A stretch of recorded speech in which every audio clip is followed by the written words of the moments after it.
All right. Hello there, good yo-yo people. Wait a second. That's not me. What's up? Good morning, everybody. This is T. You're listening to TokYo-Yo Talk, and today I'm joined by G2Nate of G Hey, Squared what's up, Yo-Yos. everybody? Yeah. Sorry to steal your catchphrase. Oh, it's okay. Um, No, it's okay. Sounds better on you. cool. Well, thank you for joining me today. I was really Yeah, happy that thanks you for having me. agreed. But yeah, let's go ahead and get into things here. So I'm going to kind of get the simpler stuff out of the way first. But did you want to introduce yourself a little bit for those who might not know exactly who you Sure, are? sure. Yeah, my name's Nate Martsolf. I'm a sponsored player by G2Yo-Yos. I've been on the team for about 3 years, so that's pretty exciting. I'm the old guy, I guess, in the community in general. It seems like, but yeah. I live in Columbus, Ohio, and on the other side of the world is you. And I'm married. I got 3 kids, 3 boys, and I'm a pastor as well as a vocation, and I Oh, teach as well. So wow, yeah, busy. yes, I am. Yeah. Okay. So you teach. What do you teach? Well, I teach at a Christian school. I teach Bible at Mm. middle schoolers, so Ah. 7th and 8th grade. Yeah. Now I teach in Japan, but for me, like hmm the grades are a little different. I think I'm not sure. So how old is Sure. that? That would be 12 through 14, Okay. Wow. thereabouts. Yeah, fun age. Is that a Yep. pretty big challenge, or is that something you really enjoy? Um, well, it's on some days. Yeah, I went to seminary, so I was trained to be a pastor. I never actually saw myself necessarily at a school, but I really enjoy it. I've been there for this will be my 3rd year coming up here, and but yeah, it's definitely a challenge. The most challenging part is the with teaching in general is that cognition, Mm. and that's what's also exciting about that too, you know, where it's like, oh, they get it. They finally understand something, there's a breakthrough. Mm. So, yeah, for sure. That It's good, moment though. is always nice, right? Good challenge. Mm. Yeah. All right, cool. So getting into my first questions here. hmm So everybody probably always asks this question, but how long have you been into yo-yo? Yeah, sure, sure. Well, I'm 32, and so I grew up when I was in middle school. There was quite the yo-yo boom, led by like Omega and stuff like that. I think you're probably about the same age as I am, Mm. somewhere around there, maybe. Hmm. Yeah, yeah. In the U.S. here, there's quite a bit of a boom, and I grew up in Western Pennsylvania, small little town, and I wasn't very good at sports. I played a little bit, but nothing great, and yo-yoing was something that I could pick up, and I felt like I could succeed at. But then, like a lot of people, I kept with it longer than my friends did. Mm. But and then went off to college and all that much later, and kind of didn't play with it that much. But picked up unresponsive yo-yoing about 9, 10 years ago, and so altogether, I've been playing yo-yo for there's been one in my hands for 20 something years. Wow. So it's been a long time. So I have a lot of that, those old school tricks whenever you learn tricks from books. Mm. And so that impacts a lot of my play style as well as a lot of new stuff that I'm still learning and excited about. So Mm. yeah, a long time. That actually really leads well into my next question here, which was Sure. kind of you said how you developed your style, but I think hmm you have a style, a smoothness in your style, and a flow in your style that I can't think that I've seen anywhere else, actually. hmm Oh, thank you. Well, that's quite the compliment. Yeah, no, well, I mean, I think there is certainly some smoothness out there, but I think a lot of the people who played when they learned on responsive yo-yos, like when literally that's all there was, Mm. I think that made a difference for me. Like, so when I got back into yo-yoing shortly after I got married here, I I didn't even actually know there was unresponsive yo-yoing around. I had been kind of disconnected from the yo-yo community for a long time, and then started doing some research, and I was like, whoa, it's changed quite a bit, and the competition scene had changed quite a bit, and so then I had to go ahead and buy my first unresponsive. But yeah, I think playing responsive yo-yos really kind of helps that smoothness, which I really encourage any new yo-yoer to do, to get really good at responsive play, and that will help smooth things out, I think, personally. Mm. So Yeah, you because you said can't, that. there's no shortcuts, Hmm. and you getting those fundamentals down, like as simple as a really smooth, solid breakaway, for instance, you can really learn best on something like a cheap, responsive yo-yo, and that's what I learned on. I think that does make a difference. That rings true. Like a lot of the kids trying to, I want to do. Oh, you have these metal ones. I want to play with those. And like this. Yeah.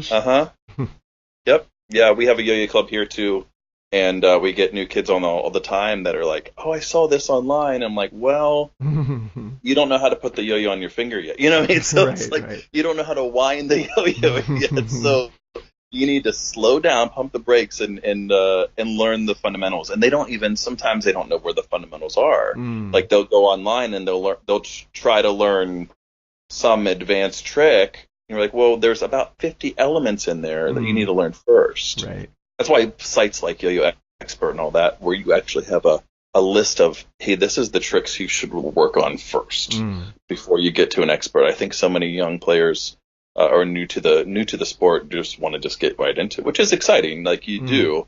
But I think the best thing to do sometimes is just to slow down and not feel like you need to accomplish everything all in the first month of throwing, So, but it also amazes me the amount of, like, I can watch somebody, that is winning competitions consistently, and I ask them how long they've been throwing, and they're like, like 6 months. And I'm like, it blows my mind. It's like, okay, well, I've been yo-yoing forever, but I don't have that same skill level. So I don't know. There's both of those, but yeah, it's yeah. You've been working with G2, you said, for a few years. So how did that start? Did Jake contact you, or how did that work out? Yeah, no, actually I contacted him. I had moved to Ohio. We've been living here for about 5 years, and Jake's from Ohio. If you didn't know that, he lives about an hour and a half, 2 hours or so from here. I had played at that point. All they had was the Albatross and the Nessie, and I had played both of those, owned both of those, really liked their yo-yos, and for a long time I'd been wanting to be sponsored, but I really wanted to be sponsored by a company that I really believed in, and they were fairly new still, and I had actually had the privilege. I was writing for Yo-Yo Skills whenever Chris, Dr. Yo-Yo, used to own it and run it, and I was reviewing for them, and I got to review the Nessie, and anyways, just kind of really excited me about their brand, and contacted Jake, and Brett Grimes actually at the time was also working with G Squared, and I was like, hey, are you guys looking for anybody? And like, we're always looking. Send us a little video, 2 videos with a little bit of just a bio and why you want to be on G Squared, and then also just a video of your editing skills, which I didn't have much of at the time, nor do I really still. But yeah, just that's kind of where it started, and it was just one conversation after another, and eventually they said, yeah, we want you to be part of the team, and been on ever since. And it's been one thing after another. Pretty exciting. And for people listening, we don't encourage you to throw emails at Jake or Nate. Sponsor me. Don't do that. Please don't. You were in a different position, and they were a newer company, but exactly. Well, and previously they had sent out, like, I think it was on Instagram or something like that. They had sent out, hey, we're looking to start a team, and so they sent out sort of. They didn't have a team yet, and they just wanted people to send in videos, kind of auditioning, and so that's kind of what I was asking, you know. Exactly. But yeah, absolutely, do not hassle people. And really, the best advice. This isn't your question, but I think the best advice for anybody who wants to be sponsored, just act like you're already sponsored by somebody, and that's going to be your best foot in the door. Whenever they say, hey, yeah, we've noticed you, and we want to finally sponsor you. Because if you're like out of nowhere, like, hey, I'm awesome and I want to be sponsored by this company, you never thrown their yo-yos or never supported them in any way, shape, or form, then it's going to be, at least if I was running a company, it would be hard for me to say, yeah, I want you on my team because you know my brand. And by the way, I'm not saying that you were hassling them. It was more like... Oh, no, I might... Okay. Jake might disagree with that. He might have said, yeah, Nate was definitely hassling me. Nice. All right. So next, I'd like to get into your channel, which is Nate Reviews Yo-Yos. Yeah. How did you mentioned you were writing for Yo-Yo Skills, right? And so when Yeah. did the Yeah, one time. reviews start? How did you get that started? Yeah, I feel like it hasn't been that long, but I guess it's been maybe a year or so. Can't remember when my first one was dated, but I have another YouTube channel I've been doing for a while, and it's kind of been dormant since I started the Yo-Yo review channel, where I would just throw tricks on. I never really did video reviews. So yeah, I just, through yo-yo skills, I did written reviews, Mhm. And so Jake and I were talking, was like, hey, it'd be kind of cool to have a yo-yo review. Like, there's not a lot of, at that time, there was more sparking, like your channel and a couple others. Mm. And as the more you search, you're like, oh, there are people reviewing. And I was like, oh, that'd be kind of cool, and we kind of talked about logistics of, but, I'm a sponsored player. How are people going to respect my opinion? Mm. And that, am I biased or not, and so why I am one of the first things I always say is like, hey, I'm a sponsored player by G2 Yo-Yos. And more than anything, your reviews are, in my opinion, they are just my opinion, right? And so, I mean, I can tell you if a yo-yo is good or not, and I think most people can do that. There are certain yo-yos that when you pick them up, you're like, okay, there's something that needs to be worked on, design-wise. But there's certain yo-yos that you pick up and you're like, I love this yo-yo, and then you hand it to someone else and they don't, So you have to be clear, I think, in reviews that it's like, yeah, actually, it's really important to know that this is just my opinion. I'm going to try to be unbiased as much as possible, but the system's not perfect. But yeah, so yeah, I really been enjoying it. It's kind of fun to kind of play a lot more yo-yos that aren't G2 and get to try out other companies. And we're all friends here, which is cool. I actually just reviewed, I'm going to be editing tonight, the Gecko by 2.6. So Joey sent me that, and Joey and I, we go back a little ways and met at a contest years ago, and so yeah, it's just cool to, we're all in this big community, there's this little community together, and so it's cool to kind of support each other. And so for me, reviewing is kind of like that. It's just kind of, hey, this is my friend over here who made a yo-yo too. I think it's cool. Let's talk about it. So yeah, I definitely really enjoy your reviews. I think the quality that you post at and the things you talk about and stuff were a big inspiration the way I built my channel as well. Oh, I appreciate that. Thank you, man. You're a lot more skilled and talented, and you can explain things a lot better. Obviously. Yeah, I wish my videography was as good as yours. Oh no. But I have my simple GoPro. No. It looks really good. I think when you mentioned, like, when you first started, there weren't as many channels. I think you're a good standard for people to follow, and I'm hoping that we'll see more quality stuff following that kind of standard. Yeah, for sure. Yeah. I wish I had more time to post. But yeah, I try to post once a week, at least. But yeah, I wish I could do a couple more times a week, but just don't have the time right now. So before you were mentioning about yo-yos that you thought needed work, things like that when you tried them out. Sure. Kind of generally speaking, is there a trend in yo-yos you feel now that is not great, or a trend that kind of is a pet peeve or anything like that? That's a good question. Oh man, there's a lot of really cool. I think one of the trends that is happening right now that I actually kind of support is a lot of the old school kind of kickback to yo-yos that are most of them are unresponsive. Like I'll be reviewing the I have in my list coming up here, Alley Cat. Yeah, the Alley Cat. So like that yo-yo, yeah, I mean it's definitely responsive and it's meant to play that way. But you have a lot of companies that are starting to pop up that are doing sort of that retro yo-yo feel. I actually really dig that. You had the Parlay, for instance. I did a review on that. You have a new company. What is it called? The Quint. The yo-yo is called the Quint. It's going to be from Old School Yo-Yos, I think is what it's called. But yeah, you have a lot of companies like that. I think that's a cool trend that's happening. You're seeing a lot of bimetals, and I think that can be done well, or it can be done really poorly. In my opinion, the best bimetals I've played tend to take advantage of a really light body, but put tons of weight in those actual rings, and so that pushes the distribution in a way that only a bimetal could. Yeah, because if you machined it as a solid piece, you wouldn't be able to do that. And so, like for instance, the Elite, is very light, but It has a very commanding feel because of the weight distribution, because of the ring. So that design can only be done with a bimetal. Whereas I feel like some bimetals it just kind of took on that trend. I'm not going to mention any names particularly, but like you just don't have that same feel. You're just like, oh, okay, well, this feels more like a brick, or this feels a little bit more clunky than it should. And you're doing something that wouldn't necessarily need to be bimetal.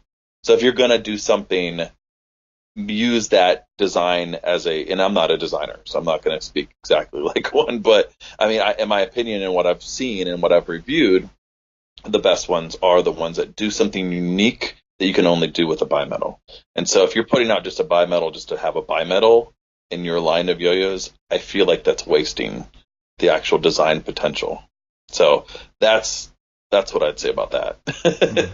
But yeah, that's one that comes to mind. It does seem like that already there seems to be a lot of companies are withdrawing from that. Like last year there was a huge, almost every company had one or two bimetals coming out, and already this year it's slowed down quite a bit, it seems like. For sure. A lot of high quality monometals, or your yo-yo officers and your magic yo-yos are all trying to come out with more budget monometals. Yeah. Stuff like that. And that seems to be part of the direction. This is a little bit open, but what do you think of where the yo-yo scene is now? Like, I've only gotten into the Reddit and the reviews and everything in the last couple years, but as far as competition or where yo-yos are in the general public or the review scene, everything, do you think we're in a good place right now, or is there more that the community needs to do? Yeah, I mean, I think we're still in a place where it's considered still kind of underground for a lot of people, where like, I still have to educate people that this is yo-yoing has changed. It would be nice to see in the future, a couple, 5-10 years from now, that the general public, even if you don't yo-yo, knows what something like an unresponsive yo-yo is. Where I'm like, oh, what? I have to explain to the common person, why doesn't this come up? They know what a yo-yo is, but they don't know what modern yo-yoing looks like. And I'm not really sure what that looks like. I think it looks like those bigger companies that have money and power and support to really push it into the public eye. I don't know what that looks like exactly. Your large companies maybe taking responsibility for some of that and pushing that. And I think a lot of them are. But you also, I think one of the things, and one person in particular I can think of is Tyler, with Recess, is that getting out in schools and getting out in camps and things like that, that's how yo-yoing got spread in the 40s, 50s, whatever. Boom. That's how my dad, who grew up in the 50s and 60s, learned how to yo-yo, because someone came to his school and taught him. And I feel like there's a lot of potential doesn't need to be big companies in that case. It could be just us little guys going out and spreading that passion.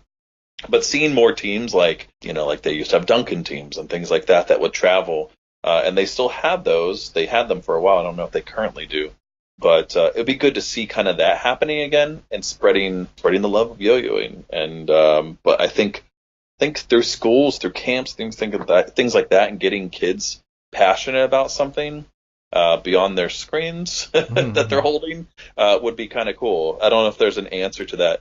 As far as the competition scene, I know it's been a hot topic lately about, prizes, for instance. I think one thing that could grow, especially world competitions and big competitions, is that there's a larger cash prize. That it makes it worthwhile completely to fly across the world for a lot of people, especially where it is this year, and to compete at that level, which I don't compete at that level, so maybe somebody who does can speak a little more. But I think saying, hey, here's $5,000 cash prize, that or more would be something that would really be more intriguing and be worthwhile and get people's attention and maybe even get media attention or whatever. I don't know, but I think that would push the competition scene too a little bit and get more people interested and say, hey, this is an actual legitimate sport that's worth getting into, and maybe paying for that first year of college or whatever, Like, I think that would be cool. So, yeah. I'm certainly not alone on that opinion, I think. And I think one of the things you said the media attention. I think a lot of times when you see yo-yo people on TV or being interviewed by, whatever, Good Morning America or whatever it is, there's this kind of like novelty, like, wow, look at you kind of tone to the interviews, like you can do some fancy things with that. Okay, well, our next story. And it's kind of pushed off as a kind of goofy novelty. But I've been on the news 3 times here, local news, and it's been like that for sure. Yeah. So I think if there was, as you said, kind of a more, it was taken more seriously, then perhaps that would cause other people to take it seriously. Sure. That it's like a legitimate sport, and I don't play with the yo-yo like a sport. I play with it more like a hobby or toy, which it is as well. Right. But those who are in that competition scene, I mean, I think once you actually show somebody who doesn't know anything about yo-yoing, like go to a YouTube clip of like Gentry Stein or something like that, you're like, whoa, you're blown away because you're like, you didn't even think it was possible. And if that was the like that knowledge was there for people, I feel like as soon as they see a yo-yo, they'd be like, hey, can you do this with it though? Because I saw online this kid doing this, and they wouldn't be so impressed by my lame tricks. So if Jake came to you and said, who do you want to work with? We're going to do a G Squared and another company collaboration, and you get to pick the company. Who's your... Sure. It's a good question. I've always had a soft spot in my heart for One Drop. And a lot of our early yo-yos were machined by One Drop. Yeah, it would be cool. I would love to see a side effect G Squared yo-yo, possibly. Yeah, either One Drop or possibly Too Sick. I think it'd be cool to work with either one of them. I respect both their brands, and I don't think either one of them have made a really bad yo-yo at all. So, and it's always challenging, I think, doing a collaboration and doing it well, having both parties actually bringing in the best what they have.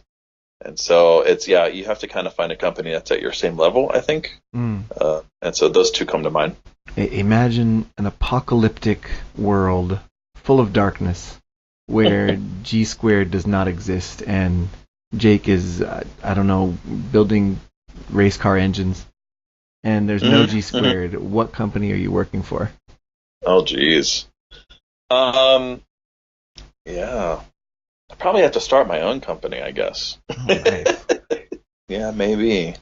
Yeah.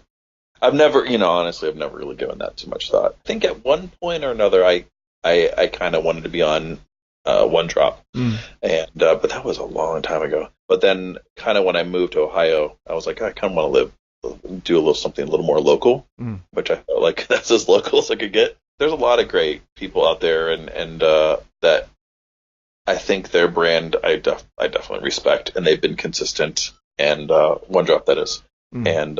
But I think it would be fun to actually do my own brand and just make yo-yos just for me, and I wouldn't share them and I wouldn't sell them to anybody.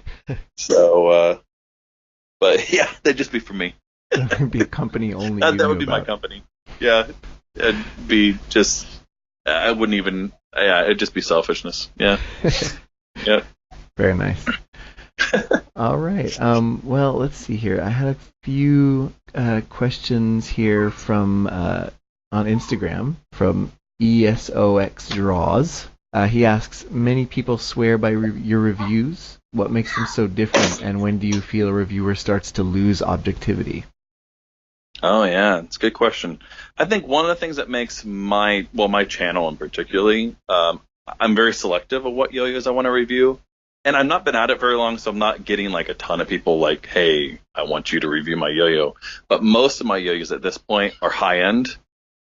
A lot from the more independent guys. It's not their full-time job. I feel like that's a little bit different for my channel, good or bad. Part of it, I don't have as much content because of that. As far as objectivity, I don't know. I feel like at the end of the day, you have to just trust that it is my opinion, and hopefully that's why I always kind of leave it up to, I don't ever have like closed comments on my YouTube, my videos or anything like that, where it's like, hey, have you played this yo-yo? Do you agree with me or not? Especially on I think I've only reviewed like 2 G2 yo-yos. With that, I've been like, hey, if you've played this yo-yo, I want to hear your opinion on it too, because I could be completely wrong and I could be biased, and I just don't even realize it, And so leaving that just like open to, hey, you can be part of this conversation too. I see that a lot on Reddit whenever I post there. Somebody will be like, oh yeah, I don't really, they may not hate my review, but they may disagree with my opinion on it. And I'm like, okay, I totally respect that. I think that's how you keep it. I don't think it's a perfect system. I think, especially being a sponsor player at some point, there's going to be a few people who'd be like, oh, well, no, this is, of course, and which I don't say I ever hate a yo-yo anyways. It's not like that ever comes up. But I may say, hey, I don't really love this part of it or whatever. But somebody might be like, oh, well, you only are saying that because you're loyal to G2. But I'm like, well, no. You can either trust me or not. And I feel like I'm pretty trustworthy. I can pull the pastor card if that's the case, Nice. So, but yeah, it's still, but yeah, I think keeping it open to be like, hey, you can be part of this conversation too. I think that's key to a good, honest review. And like you said, fairness. As long as you're not hating on something, but just saying I don't like this part of it. I think your matcha review is a really good example of how you're not hating on something. You're really taking it apart and saying like, this is what doesn't work for me. Sure. And then, yeah, absolutely. And other people who played it were like, I really like that part of it, And so I'm like, okay, well, good, good. I'm glad you do. I'm not trying to ruin the yo-yo for everyone. Exactly. But I mean, there's clearly, and typically, it's pretty clear to me almost before I get the yo-yo that I might not enjoy it anyways. So I've been around long enough to even like look at a yo-yo and be like, oh, well, that seemed rushed, or it didn't, or it doesn't seem like that's going to play the way it should. That rarely happens. Right. So, one last very quick question here. Sure. Same person asks, ESOX Draws asks, what is the coolest yo-yo colorway ever? Oh, yeah. Well, I wouldn't call them colorways because I really honestly prefer solid muted colors. I just love a good black yo-yo or brown yo-yo, to be honest. But as far as colorways, I mean, I'd have to say, not just being loyal to my brand, of course, or who I'm sponsored by, but G2's Jake's swirl that he does, it's ridiculous. I love my favorite of those swirl, though, since I like muted colors. I think it's the grayscale. With the black and gray or silver or whatever, and then clear. Oh, it looks awesome. Yeah, that's one of my favorites. And all of those swirls just look ridiculous when they're spinning. That's why I don't typically like yo-yos that are not solid, because when they spin, they just make the same color. Right. Anyway, so you know what I mean. So for like that really takes advantage of the actual spin, a spiral or a swirl yo-yo. So that kind of looks cool to me, and it just has a good look, classy. All right. So good answer. Yeah. All right. Well, I guess we'll. I want to let you go. I don't want to keep you too long, but thank you so much for joining me today. Thanks for having me, man. I really appreciate it. Appreciate your reviews and all that you do for the community, and all the way over there. And yeah. No problem. Thank you. Appreciate it. So at the end of these, I like to ask the guest if they want to say the catchphrase that I have at the end of my videos, which is Sayonara. Sayonara. That's right. That's right. All right. Yeah, I can say that. Like, can I say? Yeah. It's fine. I have my own catchphrase, but I'll say it. I'll say yours. You could say both. How about that? All right. I'll say yours, and then I'll finish mine. Okay. All right. Sayonara. Good day, and good yo-yo. Okay, perfect. Nailed it. Thank you.